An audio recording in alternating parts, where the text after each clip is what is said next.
Perfect Clay Dog by Ethan Krum. Once there was a boy named Eric who really wanted a dog. He asked his mom over and over for one, but she said it cost too much money. So Eric would draw pictures of the perfect dog and he would pretend to play with him. He would paint paintings of his dog and give him his favorite toy, a little white bone. The problem was that his perfect dog looked good, but he couldn't really play with it, and this made him sad. One day his mom brought home some clay in all sorts of colors, and he got an idea. He was going to make a clay dog, and this idea made him very happy. He worked really hard on the dog. His dog was a beautiful cream color, and it had 2 brown ears with black tips. His ears were long and almost touched the ground. He had big brown spots all over his coat and one really black spot right in the middle of his back. His eyes were big and round and looked like chocolate candy because they were so brown. He had 4 short legs and a long, thin tail. When he got finished, he ran downstairs to bake it. His mom turned on the oven and set it to 275 degrees. It was only supposed to take 15 minutes to bake, but it seemed to take forever. Finally, the oven timer went off and his dog was done.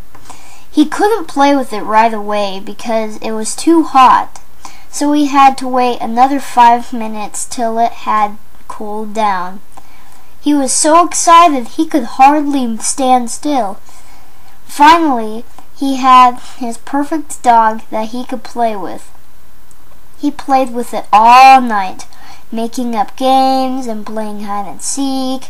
When it was bedtime, he took his perfect clay dog with him to bed. The next morning, Eric took his perfect clay dog with him to the park. They rolled around on the grass together, swung on the swings together, and played on the seesaw together. Eric wanted to go on the slide, but his perfect clay dog didn't like the slide. So Eric put him in his pocket so he wouldn't see what was happening. The slide was extra bumpy, and every time Eric went down, his perfect clay dog came out of his pocket more and more. The last time Eric went down the slide, his perfect clay dog popped out and landed in the sand. Just then, Eric's mom called and he ran to the car, not knowing that he had left his perfect clay dog behind. After dinner, Eric took a bath and then he had to go to bed.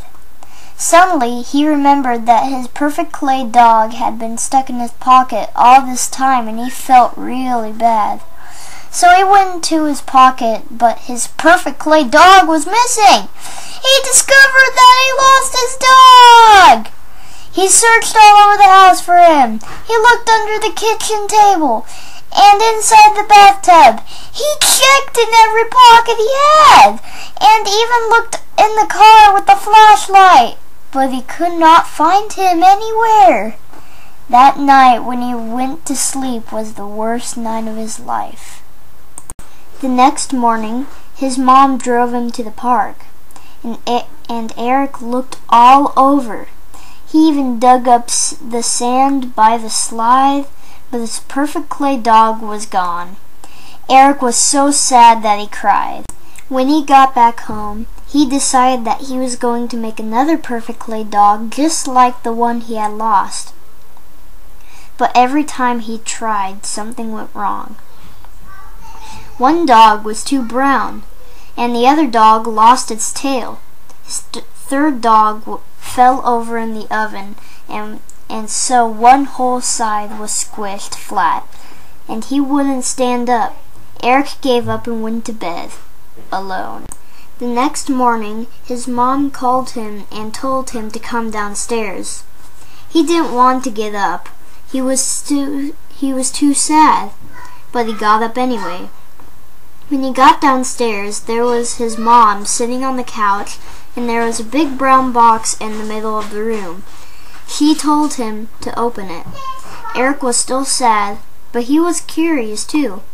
He pulled open the flaps, and there, in the bottom of the box, was his perfect clay dog, only in real life. His mom had gotten him a puppy! Eric was so happy he danced with joy, and he knew just what he was going to name his perfect dog. Clay. The end.